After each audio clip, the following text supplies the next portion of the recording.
Hi students, நம்ம இந்த வீடியோவில் அகப்பொருள் இலக்கணம் பற்றி பார்க்க போகிறோம். கிளாஸ் 10 சிலபஸ்லேருந்து எல்லா காம்படிட்டிவ் எக்ஸாம்லையும் கேட்கப்படுற கொஸ்டின் இது. முதற் பொருள் அப்படின்னா என்னன்னு ஃபஸ்ட்டு பார்க்கலாம். முதல் பொருள்ன்றது நிலமும் பொழுதும் அப்படின்னு சொல்லுவாங்க. நிலத்தை பற்றியும் பொழுது பற்றியும் பேசுகிறது தான் முதல் பொருள். நிலம் 5 வகைப்படும். அதில் தான் குறிஞ்சி, முல்லை, நெய்தல், பாலை அப்படின்னு சொல்லுவாங்க. பொழுது 2 வகைப்படும். ஒன்று பெரும்பொழுது, ஒன்று சிறு பொழுது. பெரும்பொழுது அப்படின்றது வருடத்தோட பருவநிலையை குறிக்கிறது. சிறு பொழுதுன்றது ஒரு நாளோட அந்த டைமிங்கை குறிக்கிறது தான் சிறு பொழுது. இப்போ பெரும்பொழுதுல 6 வகைகள் இருக்குது, சிறு பொழுதுல 6 வகைகள் இருக்குது. அது என்னன்னு பார்க்கலாம். பெரும்பொழுது 6 வகைகள் கார்காலம், குளிர்காலம், முன்பனிக்காலம், பின்பனிக்காலம், இளவேநீர் காலம், முதுவேநீர் காலம்னு சொல்லுவாங்க. இது சிறும்பொழுது காலை, நண்பகல், ஏற்பாடு, மாலை, யாமம், வைகரை அப்படின்னு சொல்லுவாங்க. ஸோ முதல்ல இந்த சிறு பொழுதோட இந்த 6 வகைகள் இருக்குல்ல, இதோட டைமிங் ஃபர்ஸ்ட் நமக்கு தெரியணும். அது என்னன்னு இப்போ பார்த்துடலாம். ஃபர்ஸ்ட் சிறு பொழுது பார்க்கலாம். சிறு பொழுது அப்படின்றது என்ன தெரியுமா? ஒரு நாளோட 6 கூறுகள் நமக்கு தெரியும். ஒரு நாளில் எவ்வளோ மணி நேரம் இருக்குன்னு 24 மணி நேரம் இருக்குல்ல. இப்போ இது 6ஆல் வகுத்துருவாங்க. அப்போ நமக்கு என்ன கிடைக்கும்னா 4 கிடைக்கும்ல. அப்போ 4 மணி நேரம். ஸோ ஒரு பொழுதும் 4 மணி நேரம் தான். ஃபஸ்ட்டு இப்போ காலையில் 6 மணிக்கு வச்சுக்கோங்களேன். 6 மணிக்கு எந்திரிக்கிறோம்.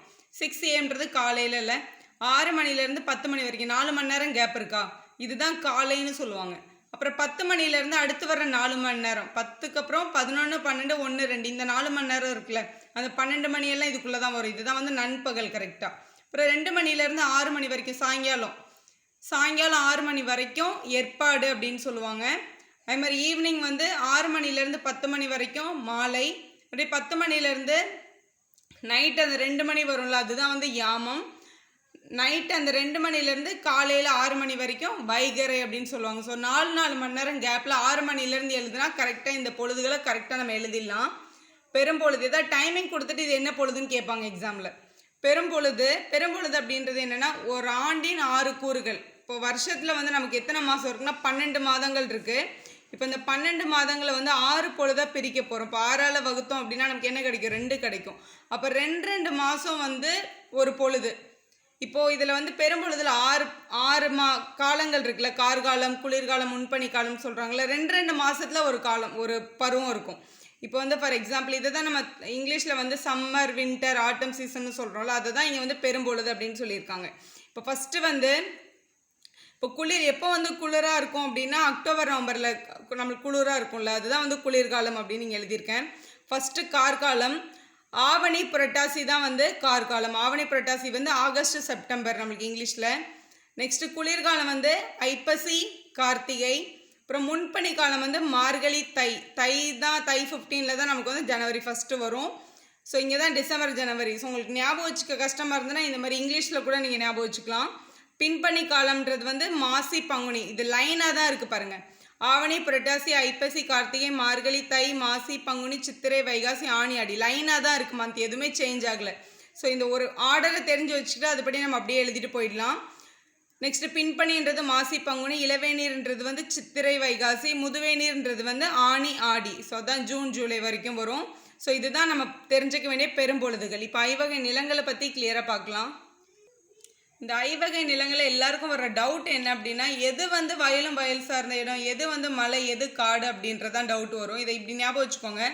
குறிஞ்சி பூன்றது நமக்கு மலை மேலே தான் கிடைக்கும். இப்போ இந்த குறிஞ்சி நிலம் மலையும் மலை சார்ந்த இடமும் ஞாபகம் வச்சுக்கோங்க. மலை மேலே தானே குறிஞ்சி பூ கிடைக்கும். அப்போ மலை தான் குறிஞ்சிக்குரியது. முல்லை நம்ம சொல்லுவாங்க, எங்கள் வீட்டு எதிர் வீட்டில் முல்லை செடி காடு மாதிரி வளர்ந்து கிடக்கு அப்படின்னு சொல்லுவாங்க. எதிர் வீட்டில் முல்லை ஒரு கொடி மாதிரி படர்ந்து போகும். அது ஃபாஸ்ட்டாக படர்ந்துடும். அது பார்த்தா நிறைய மரங்கள் இருக்க மாதிரி இருக்கும். அது ஒரே ஒரு கொடியாக தான் இருக்கும். ஸோ காடு மாதிரி முல்லை செடி வளரும் அப்படின்னு சொல்லுவாங்க. காடுன்றது, முல்லைன்றது காடும் காடு சார்ந்த இடமும் தான். இப்போ மருதம் எப்படி ஞாபகம் வச்சுக்கிறதுனா, மருதுன்னு ஒருத்தர் எங்கள் வயலில் வேலை செய்கிறாரு அப்படின்னு நம்ம சொல்லலாம். மருதுன்ற பேர் ஊர்களில் ரொம்ப காமனாக வைக்கப்படுற ஒரு பேர். இப்போ மருது அப்படின்னு இதை ஞாபகம் வச்சுக்கோங்க. மருதுன்றவர் எங்கே வேலை செய்கிறாரு அப்படின்னா வயலில் வேலை செய்கிறாருன்னு ஞாபகம் வச்சுக்கோங்க. இப்போ மருதம் அப்படின்றது வயலும் வயல் சார்ந்த இடமும் சொல்லிடுங்க. நெய் அப்படின்னா தண்ணி தானே, நெய்னா தண்ணி மாதிரி தானே இருக்கும். அப்போ இது நெய்ன்றது கடலும் கடல் சார்ந்த இடமும். இதை ஈஸியாக ஞாபகம் வச்சுக்கலாம். பாலைன்றது பாலைவனம். பாலைவனத்தில் என்ன இருக்கும்? மணல் மட்டும் தானே இருக்கும். அப்போ மணலும் மணல் சார்ந்த இடமும் தான் பாலைவனத்தில் இருக்கும் அப்படின்றது தான் ஞாபகம் வச்சுக்கலாம். இது மட்டும் தெரிஞ்சால் போதும். இதை பேஸ் பண்ணி வர எல்லா கொஸ்டினுக்கும் எப்படி ஆன்சர் பண்ணுறதுன்னு இப்போ பார்ப்போம். ஸோ இப்போ நான் சொன்னது தான் இங்கே வந்து புக்கில் கொடுத்துருக்காங்க. குறிஞ்சின்றது மலையும் மலை சார்ந்த இடமும், முல்லைன்றது காடும் காடு சார்ந்த இடமும், மருதம்ன்றது வயலும் வயல் சார்ந்த இடமும், நெய்தல் கடல் கடல் சார்ந்த இடம், சுரமும் சுரம் சார்ந்த இடம்ன்றது அந்த மணல் தான். அங்கே வந்து தண்ணியே நமக்கு கிடைக்காது, அதுதான் பாலை. இப்போ இந்த ஐவகை நிலங்களுக்கு வந்து அந்த ஐந்திணைகள்னு சொல்லுவாங்க. அந்த ஐவகை நிலங்களை தான் அதோட பெரும்பொழுது சிறு பொழுது பார்த்தோம்ல, அது வந்து எது கூட கனெக்ட் ஆகிருக்கு அப்படின்னு பார்ப்போம். இது எப்படி ஈஸியாக ஞாபகம் வச்சுக்கிறதுன்றதும் பார்ப்போம். ஸோ குறிஞ்சி அப்படின்றது வந்து குறிஞ்சி இப்போ மலையில் கிடைக்கும்னு சொன்னேன். மலை மேலே எப்படி இருக்கும்னா எப்போவுமே குளிராகவும் பனியாகவும் தான் இருக்கும். அதனால் குறிஞ்சிக்குள்ள பெரும்பொழுது வந்து குளிர்காலமும் முன்பனி காலமும்னு எழுதுங்க. ஸோ யாமம் அப்படின்ற டைமிங் தான் வந்து குறிஞ்சிக்கு ஆப்டாக வரும், அதனால் அங்கே யாமம்னு எழுதிருங்க. முல்லை அப்படின்றது வந்து நெக்ஸ்ட்டு பாருங்கள், முல்லைன்றது வந்து காடும் காடு சார்ந்த இடமும்னு பார்த்தோம். ஸோ காட்டில் வந்து எப்போவுமே மழை பெஞ்சிட்டு இருக்கும்னு யோசிங்க, அதனால இதோட பெரும்பொழுது வந்து கார்காலம். ஸோ முல்லைன்றது வந்து கார்காலம். முல்லைப்பூ வந்து மாலையில் தான் நம்ம பறிப்போம்ல, அப்போ நீங்கள் மாலைன்னு ஞாபகம் வச்சுக்கோங்க, ஈஸியாக எழுதுறதுக்காக நான் சொல்கிறேன். ஸோ மருதன்றவங்க வயல் சார்ந்த இடம்னு சொன்னேன். வயலுக்கு வந்து 6 பெரும்பொழுதுகளும் நம்ம எழுதிக்கலாம் வரும் பெரும்பொழுதில். ஸோ வயலுக்கு போகிறவங்க வைகரையிலே எழுந்திரிச்சு போயிடுவாங்க, காலையிலே எழுந்துச்சு போயிடுவாங்க வயலுக்கு வேலைக்கு போகிறவங்க, அதனால் சிறுபொழுது வந்து வைகரைன்னு ஞாபகம் வச்சுக்கோங்க. நெய்தல் வந்து கடலும் கடல் சார்ந்த இடமும். ஸோ இதுக்கும் வந்து 6 பொழுதுகளுமே வரும் பெரும்பொழுதில். சிறுபொழுது வந்து ஏற்பாடு. இப்போ அதுதான் வந்து கரெக்ட் டைம் அந்த ஃபிஷ்ஷிங் எடுக்கிறதுக்கு அப்படின்னு ஞாபகம் வச்சுக்கோங்க. ஸோ ஈஸியாக எழுதிடலாம், ஏன்னா 2 to 6 தான் டைமிங் ஏற்பாடுக்கு, அதனால நெய்தலுக்கு வந்து ஏற்பாடுன்னு வரும். பாலைன்றது வந்து ஃபுல்லாக வெயில் தான், அதை தண்ணி அங்கே இருக்காது, பாலைவனம். அங்கே வந்து இளவேநீர் முதுவேநீர் பின்பனி, இதுதான் வந்து பாலைக்கான பெரும்பொழுதுகள். நண்பகல் நல்ல வெயில் அடிக்கிற டைம் தான் அங்கே எப்போவுமே மேக்ஸிமம் ஜாஸ்தியாக இருக்கும். ஸோ சிறுபொழுதில் நம்ம எழுத வேண்டியது நண்பகல். நெக்ஸ்ட்டு கருப்பொருள் பார்க்கலாம். இந்த ஐவகை நிலங்கள் ஐவகை திணைகளுக்கான தெய்வம் யார், மக்கள் யார், உணவு, விலங்கு, தொழில். இப்போ குறிஞ்சி அப்படின்னா மலைனா மலை மேலே இருக்கவங்க என்னென்ன பண்ணுவாங்க அப்படின்றத பற்றி பேசுகிறது தான் அந்த கருப்பொருள். இப்போ குறிஞ்சி வந்து மலை மேலே இருக்கிற மக்களோட பற்றி பேசுகிறது. தெய்வம் பாருங்கள் முருகன், அதான் வந்து குன்று இருக்கும் இடமெல்லாம் குமரன் இருக்கும் இடம் அப்படின்னு சொல்லுவாங்க. குன்றுன்றது வந்து மலை தான். ஸோ மலைக்குரிய தெய்வம் வந்து முருகன் தான், அதனால தான் இங்கே முருகன் அப்படின்னு எழுதியிருக்காங்க. ஸோ மலை மேலே இருக்கிறவங்கள வந்து குறவன் குறத்தியர் அப்படின்னு சொல்லுவாங்க. இன்னொரு பேர் வெப்பன் அப்படின்னு கூட சொல்லுவாங்க மலை மேலே இருக்க மக்களை. மலை மேலே இருக்கிற மக்கள் சாப்பிட்றது வந்து மலை நெல் திணை, அதுதான் அவங்களோட சாப்பாடு. மலை மேலே இருக்கவங்க மேக்ஸிமம் நாங்கள் அங்கே என்ன அனிமல்ஸ் நம்ம பார்க்க முடியும்னா புலி, கரடி, சிங்கம் இதெல்லாம் பார்க்கலாம். ஸோ பூ கேட்டாங்கன்னா குறிஞ்சி பூ, காந்தல் பூ அப்படின்னு எழுதுங்க. ஸோ இது வந்து எல்லாமே வந்து பார்த்துக்கோங்க, இது வந்து ஈஸியாக தான் இருக்கும் மலை மேலே இருக்கிறது என்ன அப்படின்ட்டு. ஸோ டைமிங்காக நான் இதை அப்படியே காட்டுறேன். இதில் முக்கியமாக நம்ம கேட்குறது என்னென்னா தொழில் கேட்பாங்க உங்களுக்கு எக்ஸாமில். தொழில் பாருங்கள், மலை மேலே இருக்கவங்களோட மெயின் தொழில் வந்து தேன் எடுத்தல், கிழங்கு அகழ்தல். கிழங்கு எடுத்து அந்த கிழங்கு வந்து பாயில் பண்ணி சாப்பிடுவாங்க, அதுதான் அவங்களோட மெயின் தொழிலாக இருக்கும். முல்லை வந்து காடும் காடு சார்ந்த இடமும், அதோட தெய்வம் வந்து திருமால். அதோட காட்டில் வந்து மெயின் தொழில் என்ன தெரியுமா, ஆடு மாடுலாம் மேய்ப்பாங்க. ஆடு மாடை மேய்க்கிறவங்கள வந்து ஆயர்கள் அப்படின்னு சொல்லுவாங்க. ஸோ ஆயர், ஆட்சியர், தோன்றல் தான் அந்த மக்களோட பேர். காட்டில் இருக்கவங்க மேக்ஸிமம் சாப்பிட்றது வந்து அந்த சிறுதானியங்கள்னு சொல்கிற வரகு, சாமை அதெல்லாம் சாப்பிடுவாங்க. இங்கே காணப்படுற விலங்குகள் வந்து முயல், மான், புலி இதெல்லாம் இருக்குது. பூ வந்து முல்லைக்கு முல்லைப்பூன்னு எழுதுங்க. தோன்றின்னு ஒரு பூ கூட அங்கே கிடைக்கும். ஸோ இதெல்லாம் அப்படியே பார்த்துக்கோங்க, இதெல்லாம் மேக்ஸிமம் ஈஸியாக இருக்கும், பார்த்தாலே தெரியும் உங்களுக்கு. இப்போ இதில் நம்ம கடைசியாக பார்க்க வேண்டியது வந்து தொழில். யாழ்லாம் ரொம்ப ஈஸி, குறிஞ்சிக்கு குறிஞ்சியால், முல்லைக்கு முல்லையால், மருதத்துக்கு மருதையால் அப்படின்னு எழுதிடலாம். அதே மாதிரி பண்ணும் குறிஞ்சிப்பண், முல்லைப்பண், மருதப்பண்ணுன்னு எழுதுறது ரொம்ப ஈஸி தான். தொழில்னு பார்த்தோன்னா இப்போ காட்டில் வந்து ஏறு தழுவுதல், நிறை மேய்த்தல்னு எழுதியிருக்காங்க. நிறைன்றது அந்த ஆடு மாடை மேய்க்கிறது தான் நிறை மேய்த்தல் அப்படின்னு சொல்லுவாங்க. நெக்ஸ்ட்டு மருதம் பாருங்கள். மருதம் அப்படின்றது வந்து வயலும் வயல் சார்ந்த இடமும், அதோட கடவுள் வந்து இந்திரன். வயல் இருந்துச்சுன்னா வயலை சுற்றி ஒரு சின்ன ஊரும் இருக்கும். ஸோ இங்கே இருக்கவங்க வந்து ஊரன். வயல்னாலே உழவு தொழில் தான் பண்ணுவாங்க. ஸோ உழவர், உலத்தியர் தான் அதோட மக்கள். அவங்க சாப்பிட்ற மெயினான உணவு வந்து செந்நெல், வெண்ணெல். அங்கே இருக்கிற விலங்கு வந்து எருமை, நீர்நாய் அப்படின்னு சொல்லிடலாம். ஸோ பூ வந்து வயல்ன்றதுனால தாமரை, செங்கல் நீர் அப்படின்ற ஒரு பூ அங்கே இருக்கும். ஸோ மற்றதெல்லாம் நீங்கள் பார்த்துக்கலாம். ஸோ இதை பாஸ் பண்ணி பாருங்கள், ஈஸியாக புரியும். நெக்ஸ்ட்டு பாருங்கள், இதில் முக்கியமாக நம்ம பார்க்க வேண்டியது என்ன அப்படின்னா அவங்களோட தொழில் என்ன அப்படின்னு பார்க்கணும். தொழில் வந்து வயலில் இருக்கிறதுனால நெல்லரித்தல், களை பறித்தல் அப்படின்றது தான் அவங்களோட தொழில்.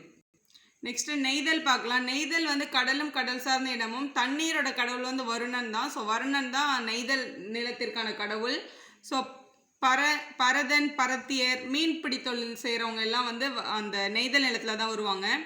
உணவு வந்து மீன், உப்பு பெற்ற பொருள் அப்படின்னா அந்த கடல்ல இருந்து கிடைக்கிற மீன் அப்படியே சாப்பிடுவாங்க. மறுபடியும் கடல்ல இருந்து அவங்களுக்கு என்ன கிடைக்குன்னா உப்பு கிடைக்கும். அந்த உப்பை கொண்டு போய் சேல்ஸ் பண்ணிட்டு அதுக்கு என்ன பொருள் கிடைக்குதோ அதை வாங்கி சாப்பிடுவாங்க.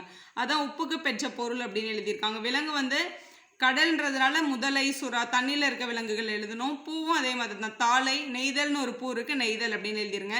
ஸோ மரம், பறவை, கடற்காகம் இதெல்லாம் பார்த்தாலே உங்களுக்கு புரிஞ்சிடும். ஸோ ஃபைனலாக நம்ம பார்க்க வேண்டியது இதோட தொழில் என்ன அப்படின்னு. ஸோ இது உங்களுக்கே தெரிஞ்சிருக்கும். கடல் சார்ந்த இடம்னா முக்கியமாக அவங்க பண்ணுறது வந்து மீன் பிடித்தல், உப்பு விளைத்தல். பாலைவனம் வந்து மணலும் மணல் சார்ந்த இடமும், அதோட தெய்வத்தோட பேர் வந்து கொச்சவை அப்படின்னு சொல்லுவாங்க. மக்களோட பேர் வந்து எய்னர், எய்ச்சியர் அப்படின்னா அவங்களோட தொழிலே வந்து களவு எடுக்கிறது, அவங்கள வந்து ஏய்க்கிறவங்க அப்படின்னு சொல்லுவாங்க. எய்னர், எய்ச்சியர் தான் அந்த மக்களோட பேர். அவங்களோட உணவு வந்து சூறையாடலால் வரும் பொருட்கள் தான். ஏன்னா அவங்க நிலத்துலேருந்து எதுவுமே அவங்களுக்கு கிடைக்காது. அதனால அவங்க என்ன பண்ணுவாங்கன்னா மற்றவங்க கிட்டேருந்து சூறையாடுவாங்க. அதுதான் அவங்களுக்கு கிடைக்கிற வருமானம். அங்கே இருக்கிற விலங்கு வந்து வலி இழந்த யானை. ஏன்னா அங்கே வந்து சாப்பிட்றதுக்கு எதுவுமே இருக்காது. அங்கே இருக்க அனிமல்ஸ் எல்லாமே வலுவே இல்லாமல் தான் இருக்கும். அதான் வலி இழந்த யானை அப்படின்னு எழுதியிருக்காங்க. பூ வந்து குரவம், பாதிரி அப்படின்ற ஃப்ளவர்ஸ் மட்டும் தான் அங்கே இருக்கும். ஸோ மற்றது வந்து அப்படியே நீங்கள் பார்த்துக்கோங்க. இதோட தொழில் மட்டும் இப்போ பார்த்துலாம் ஃபைனலாக. ஸோ பருந்து அதோட பறை வந்து துடி, யாழை இதெல்லாம் வந்து பாலையால், பஞ்சுரப்பன் அப்படின்றது எழுதிடலாம் ஈஸியாக. தொழில் வந்து பாலைவனத்தில் வழிப்பறி, நிறை கவர்தல். நிறை கவர்தல் அப்படின்னா நிறைனா ஆடு மாடுகள் இருக்குல்ல, அதை வந்து களவு எடுத்துகிட்டு வருவாங்க. ஸோ அதான் நிறை கவர்தல் அப்படின்னு அர்த்தம். ஸோ இது வந்து இந்த டேபிள் மட்டும் க்ளீனாக தெரிஞ்சால் போதும். 10th எக்ஸாம்னு மட்டும் இல்லை, எல்லா காம்படிட்டிவ் எக்ஸாம், டிஎன்பிஎஸ்சி எக்ஸாமில் இதுலேருந்து ஒரு 3 கொஸ்டினாவது இருக்குது. ஸோ இந்த டேபிள் மட்டும் கிளியராக படிச்சுக்கோங்க. கண்டிப்பாக அந்த எக்ஸாமில் நல்ல மார்க் வாங்கிடலாம். வீடியோ யூஸ்ஃபுல்லாக இருந்தால் லைக் பண்ணுங்கள், சப்ஸ்கிரைப் பண்ணுங்கள், உங்கள் ஃப்ரெண்ட்ஸுக்கும் ஷேர் பண்ணுங்கள்.